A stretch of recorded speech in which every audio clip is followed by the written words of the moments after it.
Hi, everybody. Recruiting Animal here on October 11th, 2023. I'm the only one here so far. Usually I wait for some other people to join, but I don't want to do that anymore because you know what? Lots of times there's nobody else joining. And I was thinking that, you know what? Nobody wants to be a guest. Even the regulars are falling off.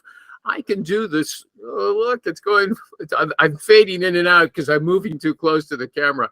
Anyway, I was thinking that, I could do the show on myself as well. And I'd like to get practice doing that. I did it, in fact, for a while last week. But when there's nobody else here, I can't tell if I've got any tech problems. And that's often the case, that there are tech problems. When I looked at the recording, the audio wasn't working properly. So I had nothing to save. It was like a little practice session. So that's what I'm going to be doing today, too. I don't know if the audio is working properly. I don't think they have, this recording, and then ask me if I want to stay in the call. Are they crazy? Are they crazy? Let me see. This call is being recorded. Okay. Then why are they asking me if I want to stay in? I'm the only one here right now.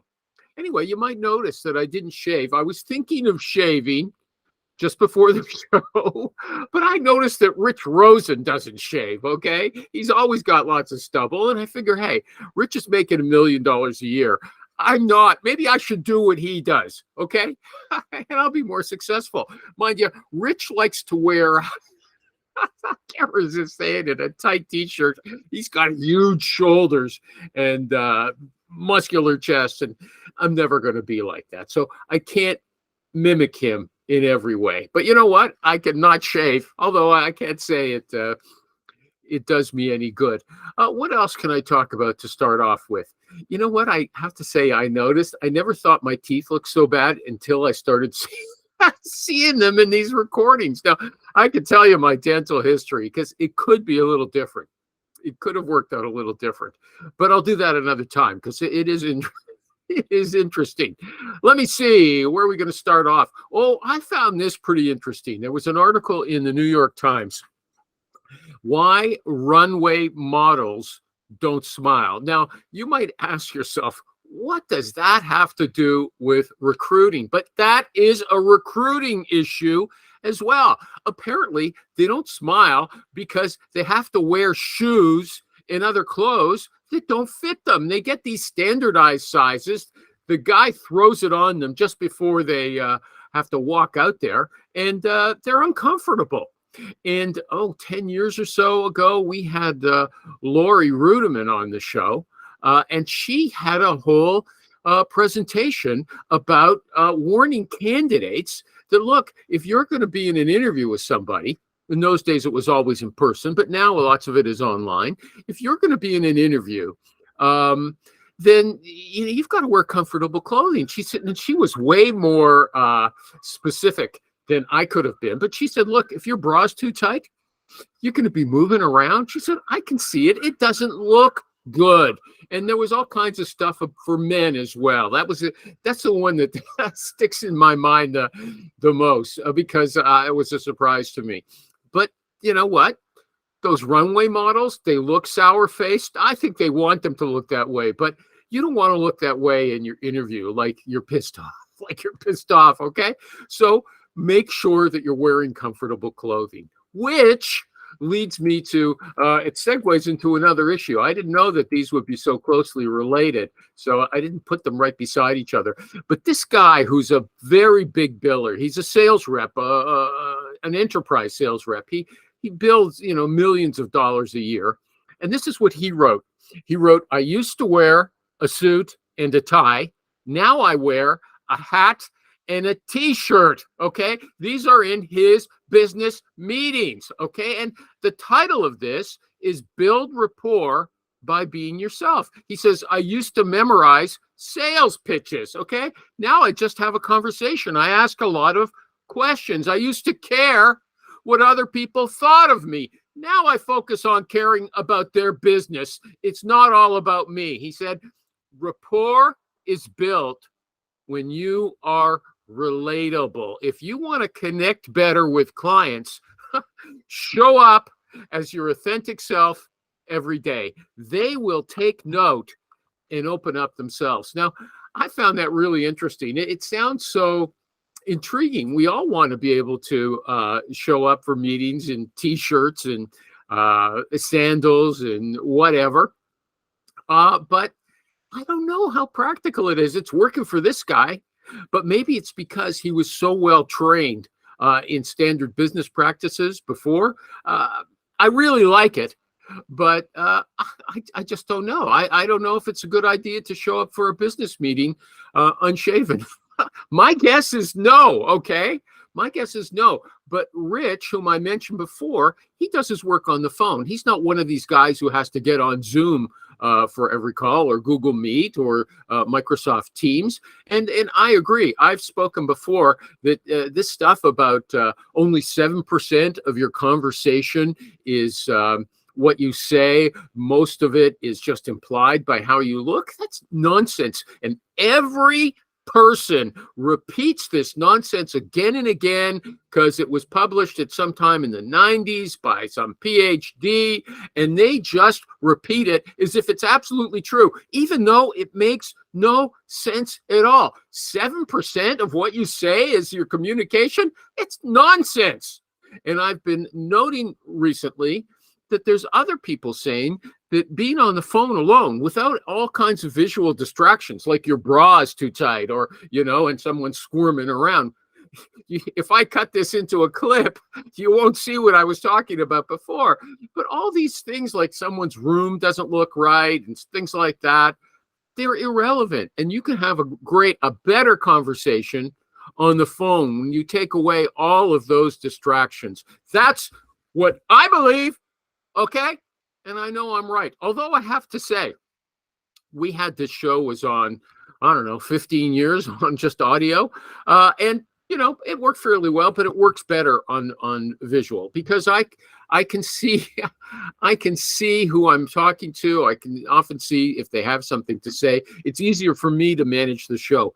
But aside from that, I just think it to a certain extent is better. It's fun. You could talk to me as well, and I can talk to you. So I don't know if I'm contradicting myself. I don't think so. I think it's different on the show, and it's different in a candidate interview and a meeting with your client. I don't have to care what they look like. They're not performing. And in fact, lots of people, recruiters and hiring managers, they're not good performers. They won't get on a video and speak well. And in fact, on this show, we've been lucky. We've got a number of good performers. They're very lively. I remember once Donna got mad at me. She said, you know what? She said, recruiting animal. I said that exact same thing that Rich Rosen just said at the beginning of the show, and you ignored me. And now you're making a fuss over him. Well, yeah. Okay, I said, and it's not just because he makes a lot of money. It's because he's funnier than you and me. Okay? He delivered the same message in a more lively way. And I believe that's one of the keys to his success. He's a good speaker. He'll deny it, but he's very good presenter. And I have to admit, Dawn is fantastic as well. Okay. In case she ever watches this, I've written it down. She is a wonderful presenter. She's somebody who moved from teaching into recruiting. And you know what? Someone might say, well, these teachers are used to presenting from the front of a class to an audience. Not every teacher is a good presenter. I remember those. I'll go way back into high school. Mr. Daniel. I'm sure he was a very nice guy. My math teacher in grade 11, but he was so boring. I just couldn't. If we had a 2:30 class with him, the final class of the day, I couldn't tolerate the idea of being in his class. I feel bad because I'm sure he was a nice guy. Okay. But I'm someone who's not great at math, and it would have been nice if it was fun. It wasn't fun. It was dull for me. Okay. That made it even worse than it naturally was.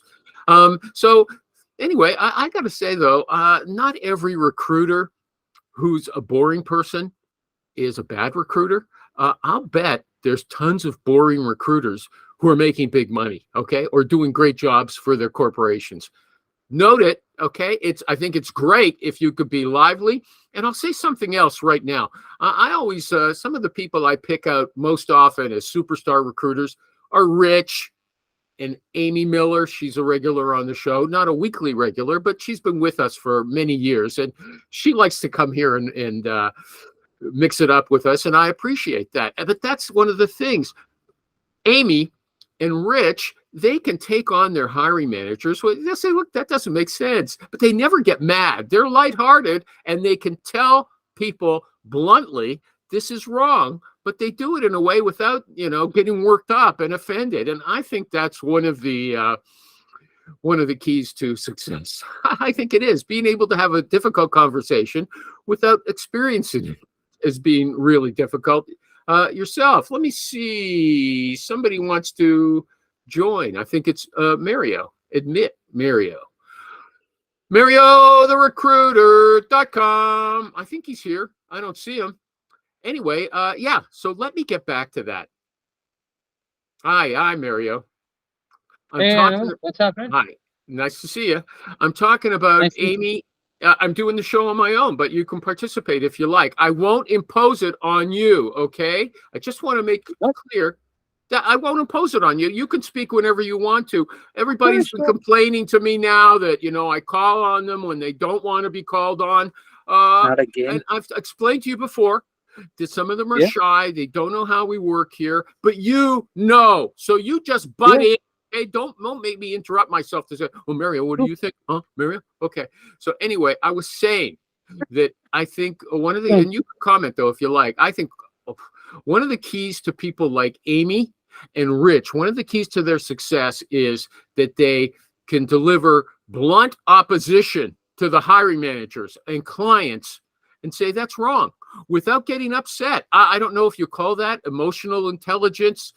You don't flip out when someone says something stupid to you or makes a ridiculous demand. You just engage them on it. You say, listen, I'm going to tell you why that doesn't work. And Rich will be quite blunt sometimes. It's absurd. I've asked him, I say, when he says to us, that's crazy. I say, Rich, do you say the same thing to the client?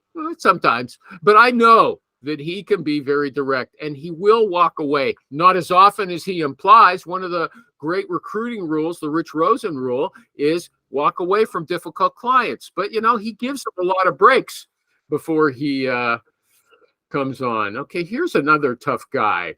Welcome to the show. Yo, Tom. Pistachio Alashio, okay? In fact, although I told Mario I'm not going to ask people questions. They can speak if they want to. I'm talking about a question right now that I think Tom is also a strong example of, okay? Tom, I said that Amy and Rich, one of their strong points are their emotional intelligence. If they have a stupid hiring manager or a stupid client who says ridiculous things, they will take them on. They'll oppose them. They'll say, hey, that's wrong. But they don't get angry, okay? They're lighthearted. You can't get angry. Tell us more. Because what do? You seem to me, I've had you on the show many times. You've come in here, and you're very lively, and you'll say something's ridiculous, but you don't seem mean. You don't seem... you seem like you're ready to mix it up, as I said, but you don't seem vicious or really overly combative. He says it with a smile on it.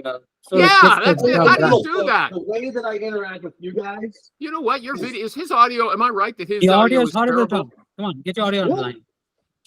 Yeah. Oh. Now I can't hear you at all. Okay. They're wrong backwards. So, okay. There you go. Okay. Is that better? A little. Yeah, much better. I got it's. I'll bet you don't have that problem on your Friday show, okay? It's the same thing. It's all I do. So, okay. So I am very different in this format or my Friday format than I am with clients. I'm still going to push back, but I'm not going to be as animated and psychotic as I am like this. But I'm never, you can never get mad. If you get angry, there's no reason to be angry. None of this is personal. You get angry because something is personal, right?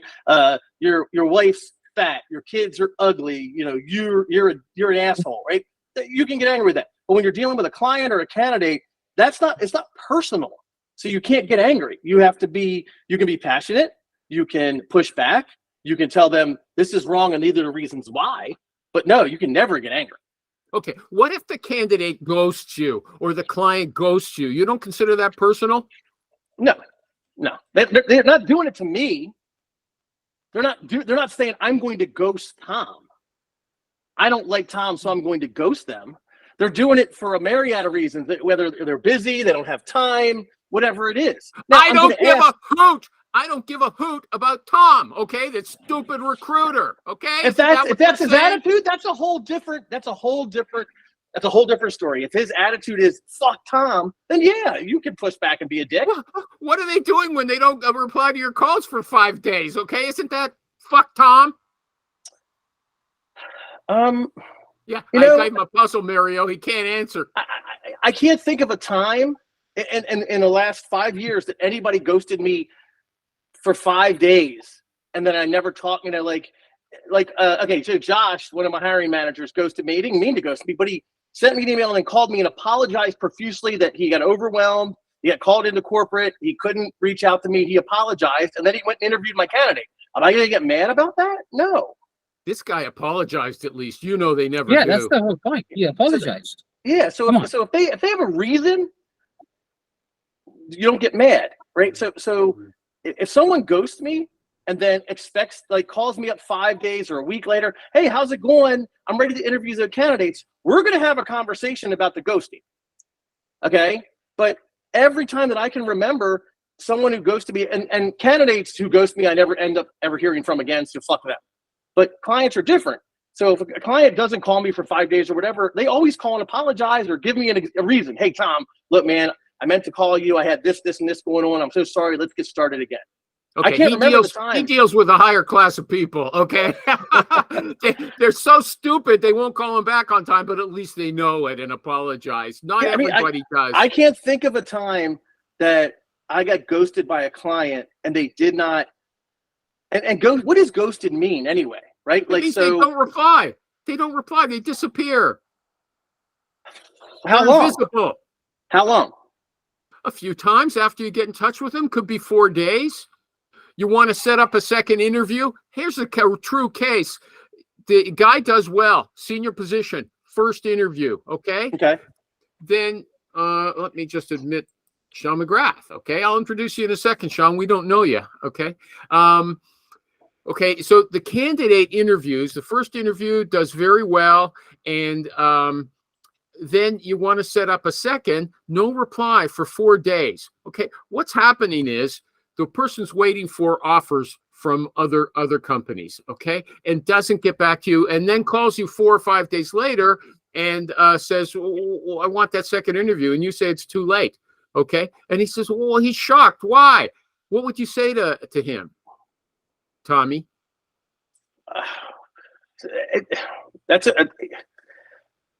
Okay, let me add something else. The recruiter, I'll muddy the waters here. Please. The recruiter says, this recruiter believes that contrary to Rich Rosen, he believes that moving for money is a very legitimate reason Absolutely not. for moving. Absolutely not. Okay, this guy does. And not only that, he says he wants the candidate to have time to entertain offers from other companies, so that you're putting scenarios that I'll never ever get myself involved in, so I can't answer. I don't work with candidates who are working with other recruiters. I don't work with candidates that are interviewing anywhere else unless my opportunity is heads and shoulders better than the one they have. 99% of the time, the candidates I'm working with are not interviewing elsewhere. I like what this guy said. He said, let's be realistic. Let them look at those other offers. And then if they want to take the job, they'll really want to take it. We don't have to worry about them leaving after a short time after they join, as soon as another recruiter calls them. He's dealing with active candidates. He's not recruiting. He's just running ads. No, Thummy. I don't like what you've got there. Thummy, okay? Thummy. Don't put that in, okay? Just take out that H. Let me add something. Good. Okay. I forgot. Okay, I got derailed by Thummy. You go ahead. When you're recruiting, and we talk recruiting, you get a search, you need a a bottle washer in Chicago, you recruit 20 bottle washers who are gainfully employed, aren't looking to make a job change, and you convince 2 of them that your company is a much better company to work for, treats their bottle washers better, pays better, better benefits, more room for advancement. You don't have to worry about that shit of them interviewing at 10 other places. Why would you want that headache? Why would you want to deal with somebody? See, that's the thing. How do you know that yours is head and shoulders? This guy says he wants the candidate to be able to really test the waters and see that this position. That's fine. I don't like dealing with candidates like that. I don't have time for that. I don't have time for it. I don't have time to wait around to see if my candidate's going to take an offer. My client wants to know, are we going to get your candidate? I don't know. He's got 2 other offers, 2 other interviews. I don't know what's going on. I'm not a consultant then. I'm a fucking moron. No, I think you would be a consultant. You'd say, look, Bill, or look, Betty, okay, we want this person to be really sold on your job. So let him see the competition. And then if he wants to marry us, we'll know that we're Let me ask you a question. When you asked your wife to marry you, did she say, well, let me see the 2 other guys that are out there, and then I'll let you know if I want to marry you? And if she picked you, you knew you were the right guy? Well, you know what? Okay. The thing is, I think it's, these days, if you go out with somebody, they No, don't you play. answer my question. Answer my question. If you asked your wife, No, I wouldn't you like marry it. me? Okay, If I'm she with you. said, Okay, I I wouldn't got like 2 it when other it got to guys. that point. Okay, I got if you're 2 not other sure, if you're not sure, this is if you're not sure at that point, then it's not time to get married. Okay, that's I think that's And different. it's not time to change job. If you don't like my client, it's not time to change job. It's not the right job for you. Go elsewhere. I'm not interested. Okay, does anybody else want to comment on this? I said I won't ask, but I am going to ask. If anybody else wants to get in on this, feel free to butt in. Okay. Hey, Mario, what is your opinion? Yeah. I respect your opinion too. What do you push back on me for a second? What do you think? Am I wrong? Not really. I would agree with you because you deal with different class of people. As you said, your clients don't ghost you. No, If they do, they call back that's and not what he apologize. said. He said they apologize when they ghost. Yeah, him, what I said. But he also said his candidate. Finish my pizza. He said that he won't work with somebody who's a candidate who's also on the He'll job work market. with a client who's working with other recruiters too. Yeah. That's easier to manage. You say to the client when you take the intake session, are you working with any other recruiters on this? No. Have you had any other recruiters do this search recently? No. Okay, then I'm involved. But the candidate, do you say, look, are you talking to any other companies at this time? Do you actually say that to them, Tommy? Well, yeah, if I'm stone cold recruiting a guy, chances are the first thing he's going to say is, I'm happy where I'm at. I'm not looking. Right. So that's the kind of candidates I want. So I can say, I didn't call you because I thought you were unhappy. I called you because I have a better opportunity in your backyard. It's going to put more money in your pocket. It's going to reduce your commute, allow you to work from home, and probably give you a better way to go up the corporate ladder. I figured at your level and the person that you are, you'd want to hear about this. Okay, here's the classic rebuttal to that one. Once you beat the bushes and you get this guy to consider something, then he will update his resume and send it elsewhere. That will happen. Or the next recruiter who calls him, he's already looking. You sold him on a move. Yeah, okay, that can happen. And that is why you close early and close often. That is why you were saying after every time you talk to the candidate, how's it going? What did you think? If they offer you $180,000 company car and a full benefits package, are you willing to resign tomorrow and start in 2 weeks? Yes, I am. Is there anything preventing you from accepting an offer if they were to give you one tomorrow? No, nothing at all. I know we haven't talked in 3 days, and I know you weren't looking when I called you. Have you interviewed anywhere else? Has any other recruiters called you? What's going on in your life? Anything changed? No, it hasn't. I'm asking those questions all the way through the process. So at the end, when you go to a church, you don't go to see if there's going to be a wedding. That deal's already been struck. That's what I want to happen when the offer happens. Yeah, but doesn't the person who's doing the wedding, he says, if there's anybody here who sees Have you ever been to a wedding that has ever happened? I've heard of it. They get reported multiple times. The Runaway Bride, remember that movie? She does. That's a good one. It was filmed in my state. Yeah. Oh, okay. But what wasn't worth watching unless you need something super light. Okay. But hold on a second. First of all, when you got excited just now, okay, that's what I think you were referring to. You says, I don't get psychotic when I'm talking to clients. That's what I love about you. That's when you're the best, okay? Don't tell me that you don't talk like that to other people. Sometimes. I don't believe you could put a big lid on that. That's you, okay? I mean, think I so. do. That's him I get told unfiltered. often, how do you go as hard as you go, as long as you go? Like, I was in a meeting with clients in Charlotte, and I was in the corporate office with all these people, and I think I had went through like 11 Diet Cokes before lunch. And when we got up, we were walking around. I was talking to everybody, and someone said, "How is he still sitting in that seat? How the hell is he? Like, what, dude? What is? How do you? And I'm like, that's just me." Tom, how do you survive 11 Diet Cokes before lunch? I mean, 11 Diet Cokes? No, the question drank is, how come 11 he's not Diet going to Cokes. the toilet every few seconds? I take okay? Adderall. Yeah, Adderall prevents me from using the restroom, and I've actually scaled back my Diet Coke. I was drinking the 12 to 14 Diet Cokes a day for a long time. I've scaled that back. Congratulations. Holy crap. Okay, now I have to admit something. If we had an offer coming for somebody and the person stalled too long, I think it would be a problem. But if I knew all along, just like Amy says, okay, and there's lots of other people, she said she never has a candidate who isn't also getting offers from other companies. That's a different environment though, because she works in house at Amazon. People are applying to her jobs. People are looking. You know, when I'm doing and you got to remember, I work a very narrow niche. So when I recruit somebody for my client, there's no competitors really for when I take somebody out of the companies that I pull them out of and put them with my client, there's no competition, right? Yeah, they can interview with other jobs, but they're not nowhere near the same as, and it's hard to explain, but they're not the same as my job. Imagine me taking somebody who's working at Radio Shack as a cashier and placing them at Amazon as a general manager.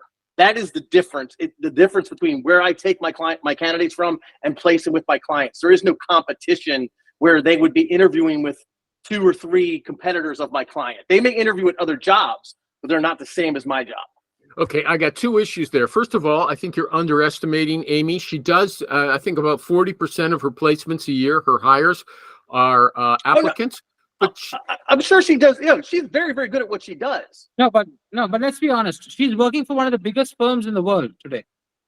I mean, at least in the U.S. Amazon is huge.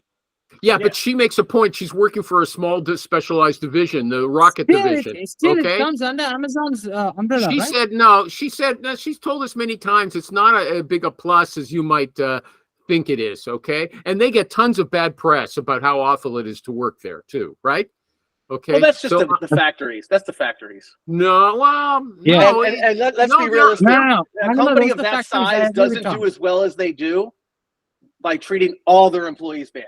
Every company's got a bad reputation in certain areas, but Amazon overall, all we ever hear about is, oh, I got to piss in a can when I work the line, or I got to pee in a bottle when I'm driving, right? But that's a lot of that has to do with the specific location, not the company. The developers also say that they get pushed harder there than anywhere else, but they learn that a might lot. be the case.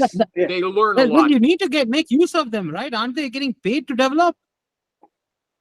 This is like I don't know. I've never next played level this is way out of my purview, whatever it is. Purview. Congratulations. But she's very good at what she does. But you know, she's what 40-50% are applicants. If I get 4 applicants a year, applying to my jobs, I'd be lucky. I understand. Here's another thing with you just said. I have difficulty believing this is beyond my comprehension, and you alluded to it before. Here I'm talking without saying what I'm talking about, but you told us, look, it's like I'm pulling someone out from the Woolworths lunch counter and making them a general manager. That's not true. Okay, it's not. There's no such thing. I couldn't figure out how to explain it, but without giving away all my clients' info, but let me kind of put it on. Okay, here's a perfect example. Imagine there's in Chicago, there are 100 consulting firms that do mechanical engineering, HVAC, plumbing. I pull one of those guys to come work for Carrier in their engineering department. Right? There is no real competition to leave when you're working for a consulting firm and all of a sudden some guy says, hey, come work for Carrier to do what you're doing at Carrier, but doing what you're doing at the consulting firm, but do it on the Carrier side. So that's why my searches are that different, because I'm pulling people from consulting firms to go work for a manufacturer.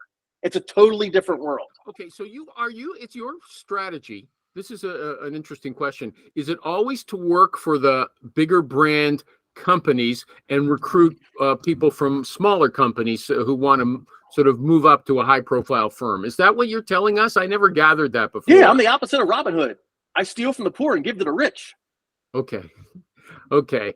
But why would those rich guys, those big brands, have to depend on you when all these other people would actually like to make that move? Why won't they get a lot of applicants at companies like those? Again, without giving my clients info up, they are in very rural areas in an unknown industry that the engineering firms have no idea that this exists. You would be shocked at how many people I call and recruit and say, this is my client, this is what they do, and they're using their products every day and don't know about them. You know what? And does that involve relocation to these rural areas? A lot of times it does, or at least within a 45-minute drive. Like I have clients that are outside of Columbia, South Carolina, right? So it's a 30-minute drive from Columbia. I have clients outside of Dallas. It's a 25-minute to Dallas. So it's rural enough that nobody knows where they are, but it's close enough to a big city. 30 minutes, it's not a bad commute. You know, unfortunately, we don't have the gallery view anymore because when you said, yeah, you're relocating most of your people, people couldn't see the shock on my face. I relocate probably, let's see. So the searches that I've done, I just closed a CFO for $75,000 yesterday, and that's a relocation from Houston to San Antonio. I have just got a fee for a candidate in Sacramento that's not a relocation. Last month, I did 2 relocations, one from North Carolina to Nashville, Tennessee, and one from Central North Carolina to Columbia. Okay. So I'm north of the border, but I've worked in the States, and I worked with a well-known recruiter friend of mine on a search. I remember 1 or 2 searches in nowhere, Missouri. Okay. And it was impossible to find someone I have who locations wanted. that I have not ever filled positions they've given me. I have 2 locations I have never filled a position for them because they're so remote that I can't get anybody to move there. Uh-huh. The majority of people there are people they promote. There was a guy on the show years and years ago, and what he used to do was he would go and get someone to give him a tour of the small town and videotape it with all. This is before this kind of thing was common, with all of the features, and then interview all the people at the company, and this was actually hospitals, I think, and say why they loved living there so much and how the hospital was a great place to work. And so they'd make a real package with lots of. That's a great idea, actually. That's a fantastic idea. Places.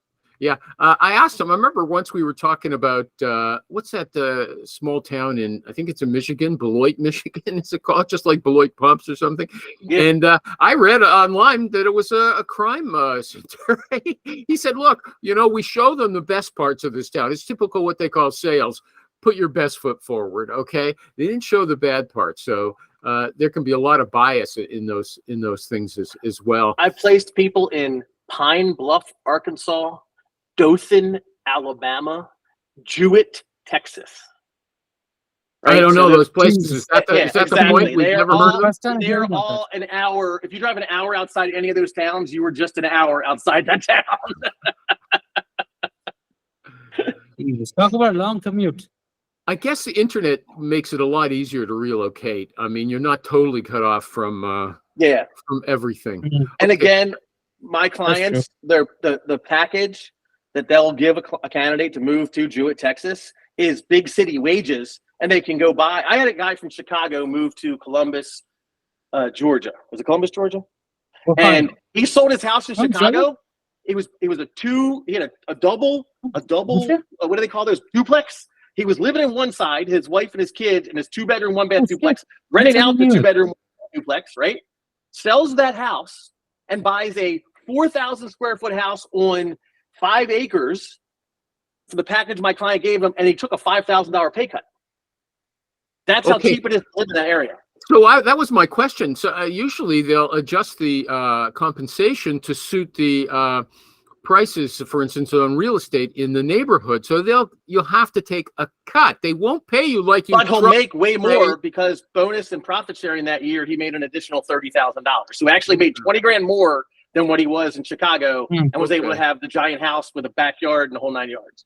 And he's happy there? Yeah. Okay. Have you ever placed someone who isn't happy once they move to these remote locations? Yeah, I have. And a lot of times it deals with when they're single. So I try to stay away from single guys that want to move, that'll tell me, oh, yeah, I'll move to the middle of nowhere, because then there's nothing for them to do. So I try to go after families or a couple, husband, wife, boyfriend, girlfriend, girlfriend, that'll move to those areas knowing that they don't have to worry about meeting a significant other. Yeah, that's sort of in some ways counterintuitive, because when I have tried to relocate people unsuccessfully, they got to talk to the person, has to talk to the spouse, and then there's the teenagers who have all their friends there. How do you get them to move? You can't deal with teenagers. If they have teenagers, forget it. I walk away.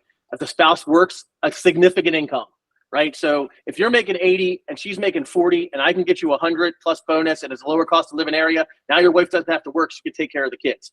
That's what I focus on. So when I'm talking to somebody, I look, and I know I'm not supposed to ask it. People that are watching, if you want to sue me, you can. But I ask, are you married? Do you have kids? What's your current situation? Do you own a house? Do you rent? I ask all those questions once we're down the road, because it doesn't make sense for me to go further if they tell me, oh yeah, my wife's an attorney, she has her own law practice, and I'm an engineer.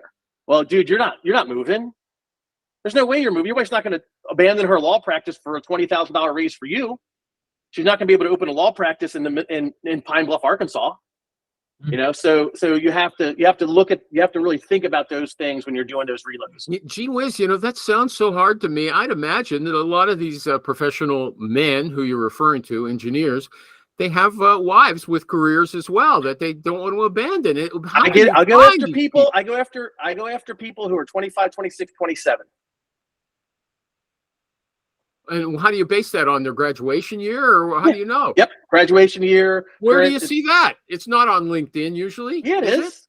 Yeah, their graduation year, whether or not they have their PE, you have to be out of school for 4 years usually to get your PE. So if they don't have their PE, if they look young, a graduation date, stuff like that, it's just what their position is, right? If they're a engineer in training, I know they're young, right? If they're an EIT and they say 2 years experience and they graduated college, that was their first job out of college, then I know they're probably 18, 20, 24. So this is kind of amazing to me that there's our recruiters who make most of their living or a good part of it relocating people. It just seems so probably about impossible. $200,000 last year in relocation fees. Wow. You know what? I got to say, it's worth hiring a recruiter if that's what you have to do. Okay, relocate somebody. Well, that's why this one client uses me, is because they know I know their company inside out. I know their cultural fit is extremely important to them. That is why I'm still a recruiter for them, and because of their locations. They don't even have talent. This is a Fortune 100 company that does not have a talent acquisition team. Mm-hmm. I'm that team. But the traffic is so bad here these days that you can't move someone from one suburb to another. Okay. Yeah, that's another thing too. You don't move anybody from Atlanta to Atlanta. That usually doesn't happen, right? People aren't going to move from the south side of Montreal to the north side of Montreal for a $10,000 raise. So if you're going to reload, it's got to be an actual reload, right? Or try to find somebody that can do the commute, right? I've had no luck, really. I had a deal fall apart because he was an hour and 20 minutes in Utah, hour and 20 minutes away, and he was making 74. They were going to pay him 92, and he was whining that the interest rates were too high, and yada yada yada, and then he ended up falling apart because he wasn't willing to drive an hour and 20 minutes, and half of it was hybrid. So those things are when someone's an hour and 20 minutes one way is 3 hours a day. Okay, that's absurd. Yeah, that's going to kill him. Yeah, but they were going to relocate him. They were going to say, look, you do this for the next couple of weeks, get your kids and everything, get the house up for sale. We'll help you sell the house, and then we'll relocate you. And even once you relocate, you work hybrid 2 days a week from home, so you could even move 30 minutes away and be closer to the family you have. It's an hour difference. And it didn't work. I can go on and on about it, but yeah, it just fell apart. Two of them actually. So Anybody else got an issue? Sean, you're welcome. I'm just mentioning your name. I'm not I gotta get a drink. asking you. Okay, Sean? Just, these people are I got an whining issue, to I don't me. know. I got What? a damn issue with the group of yours. Tell us. Oh, well, You you got to don't like remove the anonymous. anonymous posters, okay? Why not? Because they're just posting crap. Well, that guy posted. That That wasn't sounds very crap. smug. I checked it You know out. what I mean? That wasn't There's crap. an The utter one, smugness. I don't know. My problem is Do with you my review the anonymous ones? no. Oh, I You review should. all of them. Actually, I scan through everything every morning to see what's there. The problem is, it says don't sell stuff here. They're always trying to sell stuff. My worst problem is with the jobs for recruiters, okay? It says, look, if you're going to post, put your LinkedIn profile in. Don't say I'm looking for a job and don't say what you do. Or don't say here's a job and don't give us, some kind of identification so we know you're a real person. It's plastered in the banner. When you join the group, it's the first thing they have to agree to. And yet every morning I have to go through there and delete a bunch of postings because they don't put their LinkedIn posts in. And I say to myself, what kind of recruiters are these? Are they so blind? What? Nothing. I'm not going to say anything. It pisses. And then when I complain about it, sometimes I'll put up a posting. I'll say, this is so absurd. I try my hardest, and the people just don't pay any attention. Then everyone jumps on me and say, you're a bastard. You're so mean and nasty. You love deleting their postings. No, I don't. You know what? I do like them. Once they screw me, I said, look. I said, no, I'm going to get rid of you. That's out of here. Okay? But when someone says that to you, Animal, when someone says that to you, you're a bastard, you like deleting, you say, yes, I enjoy it. And send a photo where you hold a glass of wine and a cigar. Or a cognac and cigar. Like, I love deleting your posts. I'll say, I'm psychotic like my good friend, Tommy Alascio. Okay. I am surprised how many you have. 25,000 members. Like yours is No. That's all social media member. That's always numbers are wrong. It's half. It's 14,000 right now, and it fluctuates. It's 14,000, man. Yeah, but those are all that means is the active members a month, okay? And if I click on the members thing, it says 25,259 people are members of this group. Yeah, but here's what happened, okay? I guess it's worth people knowing. When I started the group, Facebook did not have a filtering method. People did not have to answer any questions before they joined. So I wasn't going to check every one of them out on LinkedIn. Okay. Them. So there's at least 10,000 people who they were irrelevant. They're now dormant, or they never put. But and that's true though of every social media platform. On Twitter, you'll see people say, they got 20,000 followers. They'll say, 20,000 people turn to me for information every day. No, they don't. Okay, maybe if it's 5,000 real followers, because if you've been on a few years on Twitter, I've got 25,000 followers, but that's been growing over 15 years. How many of them are dormant now or irrelevant? I mean, these social media numbers are always. And that's interesting. And I mentioned before on LinkedIn, this is important to know. If they show you how many, they're always saying, you've got so many impressions. An impression means that 50% of your posting has appeared on someone's screen for 300 milliseconds. 300 of a milliseconds. Okay. Like if they scroll by that's an impression. It's insane. Okay, so these numbers, they don't mean a lot. Now I do believe I have the largest group. Okay, but the numbers are half of what's listed there, and even though it's half. What does that mean in terms of really regular participants? Maybe 25% of those numbers. You show that chart. Yeah. And it's always around 14,000. It went down at the beginning of the year. That was interesting, to around 9,500 when all these people recruiters started getting laid off. But now it's boosted up again. So is that the active? That's like what they call active. But who knows what active means? I think it's like LinkedIn. One posting has appeared on their screen during the last 30 days. Okay, so how many posts people post in a week and a month? Yeah. Can you? Yeah. Okay, how many posts get posted on your group in a month? I don't know. I post 5 a day myself, which is the Okay. foundation of the group. Okay.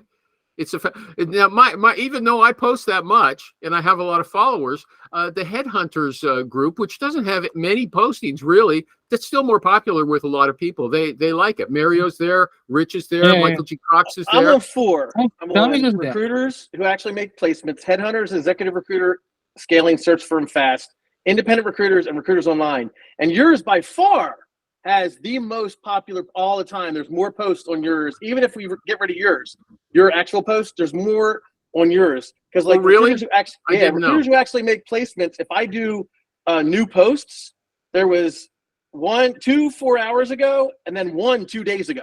That's it. So in the last Really? 2 days, there's been 3 posts. I'm Okay, sorry, Jerry must 2 have got posts. tired of. He used to post himself to keep things going. Who did? Jerry, it's Jerry's group. Okay. Jerry And runs then the independent one's the same way. The one that Okay. Neil runs. Yeah, Neil's too rich to care too much about it. He's very successful.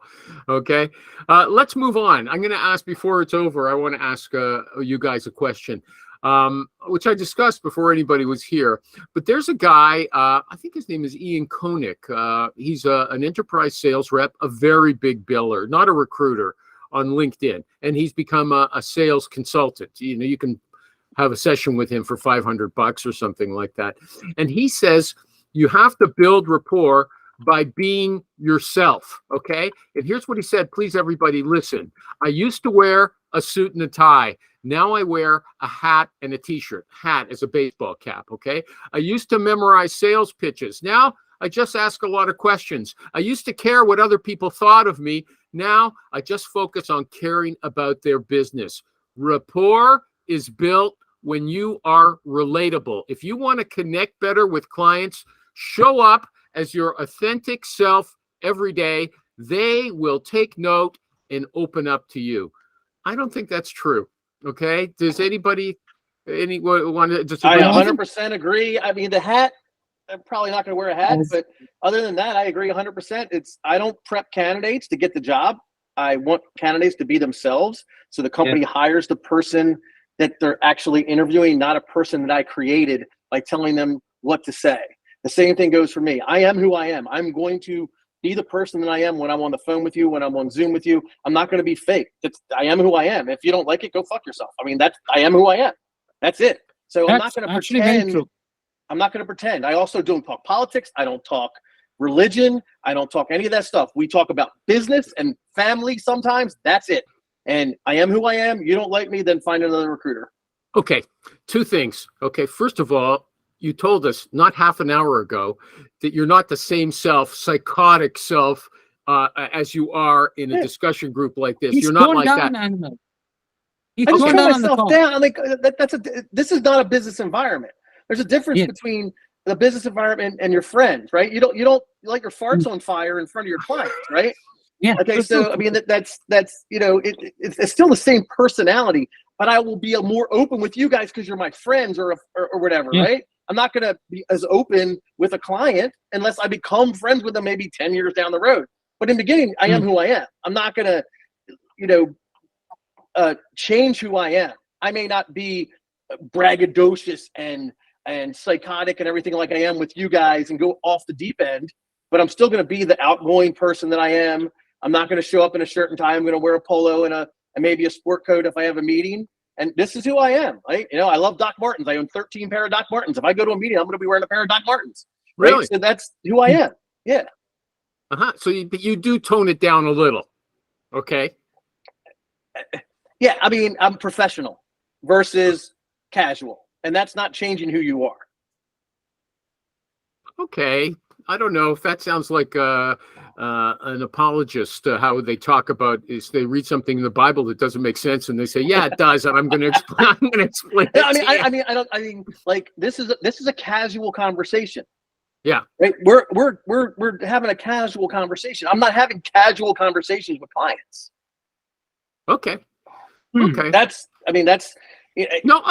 Okay. But the same energy, same excitability. So same this guy, passion. you said you don't agree with the baseball cap.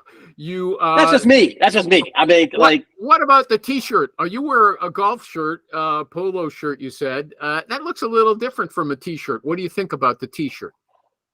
I guess if I was I have a lot of nice T-shirts, right? I used to wear a lot of polo T-shirts on Fridays with nice slacks and a sport coat. So that would be okay if that's your style. Right? You can't show up in an undershirt, right? You can't show up in a who farted shirt, right? You can't show up in a, I'm with stupid with an arrow parting to the right. But you can show up in a nice Brooks Brothers T-shirt. What am I wearing today? Vineyard Vines, polo T-shirt with, that's a nice shirt with a pair of slacks and nice hard shoes. Yeah, there's nothing wrong with that. Okay. By the way, you mentioned Adderall before. This guy has a problem with attention deficit disorder. He said he got off drugs. That was a big deal for him. I can't. I've tried. Yeah. I mean, okay. Yeah. Okay. Here's the thing. I had a boss. I didn't need drugs. Without a boss, without someone standing over me, hitting me in the head when I don't make phone calls, I need drugs. Okay. This guy, what he showed us though, what he does is he makes a little list of every little thing he has to do to keep himself on track. Otherwise, he won't be. Okay. So that's what he does. You can do that, but how do you? I have those lists. I have 8 alarms going off all the time, telling me to do stuff, and I never get to it. Right. So it's ADHD is you can do all that stuff, but it's so hard to explain. You lose focus even if you have the list and the alarms and everything, because that alarm will go off and I go, okay, I got to send that email, and then my wife will walk in or the dog will say something or you'll call me and then I'll totally forget about it. I was sending an email to Steve Finkel yesterday, was super into it. I got a call and then I went out and walked the dogs and then I realized, oh my shit, I didn't send an email. I had to pull my phone up. Thank God I got Apple. I could go on the phone, finish the email and send it. Right, so that's what ADHD does. I get in arguments with my wife all the time. It's not an excuse; it's an explanation of how fucked up my brain is. Mm-hmm. Okay, well, I'm assuming you didn't see Sarah Frank here a few weeks ago. She has ADHD, lovely girl, and she said that she only started taking drugs not that long ago. I can't remember. Me too. It was a couple of years. 6 years ago. And she said it made a huge difference for her. My business almost went under when I started it. I did well in the beginning, and as I got more, things were going well. The ADHD got worse, and I started not focusing. And I was going to have a bad year. Went and saw a therapist. Got on ADHD. The next year, I had a great year. And what it really was, that I didn't have anyone over me saying, "Hey, why aren't you at the office? Why aren't you making calls? Where are you? You're supposed to be doing this. You're supposed to be doing that." That person didn't exist anymore, and because of that, it got out of hand. So once I got on the drugs, I got on Adderall in 2016, 17. It would change my life. Really? How long did you take to notice it? Within a month. Within a month, I was able to sit, and that's why I was saying if I drink so many sodas, like I'll sit here at this desk and work and focus and get on, do what I'm doing for 5 hours straight. I will not get up and drink anything. I will not use the restroom, nothing. And I'll turn around and go, oh, it's 5 o'clock. Even when I worked for Peterson, I wasn't able to focus that much. Now, granted, I couldn't get up and run around and stuff, but I was in an actual office with 10 other people. But yeah, the Adderall changed my life. In fact, I had to switch. The Adderall is on a thing, so I had to go to time release. I used to be on instance. I'm on time release now. I just switched 2 days ago, so I'm still a little worried to see how it's going to work. Yesterday wasn't real good, so I'm hoping today's better. Mm-hmm. Thanks for sharing that. It's yeah, pretty no problem with that. Yeah, seriously, man. It's hard for us to know, though. If you sometimes I wonder if I have ADHD. To tell you the truth. Can I ask you a question, Tom? I think there are various levels of ADHD, correct? Mm-hmm. Yeah. So it makes sense. Just because you occasionally forget stuff or look at boats while you're working doesn't mean you have ADHD. Yeah. My stuff is like there's so many aspects of it that I have. So when I went and talked to a therapist and they did all the testing, and it's like I'll walk up and down the stairs 10 times and look at that piece of stuff that needs to go up the stairs and won't grab it. Okay, I can hyper focus on one thing and start cleaning my closet, and an hour into it, I'll completely stop, and then I'll have this giant mess, and I'll get really frustrated. It's really, really strange how ADHD messes with your brain. And for people who don't have it, or maybe just have a little bit of attention deficit, and they think that No, I mean, it caused marital problems sometimes where my wife's thinking I do these things on purpose, like to hurt her feelings when I leave dishes or whatever. No, it's not an excuse, honey. It's an explanation. It's my brain. That's interesting. So you think someone doesn't respect you, but in fact they've got a attention problem. That's exactly it right there. She'll get like upset, and I gotta sit her down and go, honey, no, this is my brain. I'm not doing this to you. And she says, well, you never used to be this. I go, yeah, it's gotten worse as I've gotten older. Oh, really? Right? Yeah. Like I've always had it, right? And was under control because I was on a medication to lose weight that actually helped with ADHD a little bit many years ago. And then when they switched to generic, it made me suicidal. So I had to go off of it. But I was still on working for Peterson. So I had the boss doing the things. But then once we got here, that's when it really exacerbated, right word? Yeah, exacerbated and got worse and worse. And now, I was on 60 milligrams of Instance. Now I'm on 40 milligrams of extended release. And it helps me focus. It allows me to get good 6 solid hours of solid good work in. But I can get, it's this thing. I can get stuck if someone, like the Gaza stuff that happened yesterday, I focused on that for 2 hours. And I shouldn't have. I should have been working, but I got stuck on that. So sometimes it will work against you if you're not careful. Okay, it reminded me of something that I was going to say, but first, it's listening to that from you and listening to Sarah just a few weeks ago, it makes so much sense. But we keep reading other articles with people say, "Oh, we're over medicating our population. This isn't real. They don't need it. And it's dangerous." You need to get diagnosed by a real doctor. So many people say, "Oh, I have ADHD," and they'll get a prescription for Adderall because it'll make them focus a little bit better, but they don't really need it. If they just went to meditation or if they did some other things, they'd probably be better off. I actually have a chemical imbalance in my brain. So that's the difference. Like I was fully diagnosed. We tried different things. We went through different areas. Like my therapist tried to get me to do meditation, and I just can't. I cannot meditate. No matter how much Adderall you stick in me, I can't meditate. And I tried. I really did. I downloaded an app and got in a room and turned the lights down. And no, it's just not me. And so all the testing and everything, I have neurodivergent, whatever they call it. Yeah. I'm truly ADHD. And other people may have attention deficit, right? Or they may be a little hyper. But to actually have what I have and maybe what that other girl has, that's diagnosed. And it's not just your doctor saying, "Oh, we're going to." That other girl says her father has it and grandfather as well. Is anyone else in your family have it? No. No? Okay. My daughter does. My middle daughter does. Oh, really? Too bad. Well, it's genetics. Okay. Final point. A while ago, you said, look, I don't talk about religion. I don't talk about politics, sometimes about family. But in fact, Rich, I don't know how literally to take it. He told us he talks about anything. Okay. Remember, Mario must have heard it. He'll say he'll talk about anything, right? So well, I guess I'm liberal, hippie, tree hugging kind of guy, right? So and my clients mostly conservative. I'm surprised to hear that. I would have thought you were a Trumpist all the way. Okay. So I know not to talk politics with them. But I know a couple of the people in the office that are Democrats, right? Liberals like me. So we will talk. If I hear them say something that is an agreement. Oh, no. He's talking about with his clients and candidates. I'm talking about clients and candidates. If a client or candidate says something to me that makes me think they are like me, then I will bring it up. But most of the people I deal with tend to, because my client's a conservative company, tend to be more conservative. But I also have, and it's strange, I placed a ton of gay people. So I talk about that, and usually most gay people are liberal. I always have conversations with them about politics because it always comes up.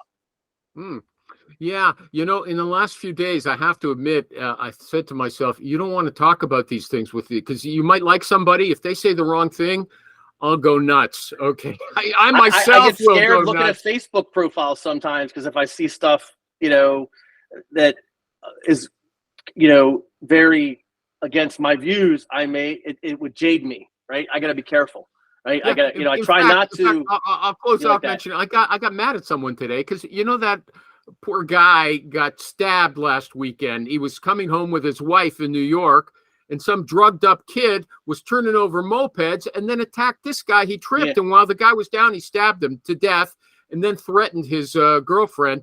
And then the druggie's girlfriend came and apologized after the guy was dead, right?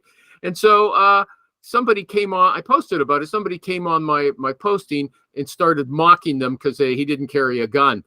I got to tell you, I was that would throw me through I would lose it over that. Like shit happens all the time, and and we can go on, and that would make me anyway. Really so you know, I think you got a point. But as I said, Rich, he can talk about anything, it seems, without losing his temper. That's one of the virtues. Okay, this has been a great conversation. MarioTheRecruiter.com.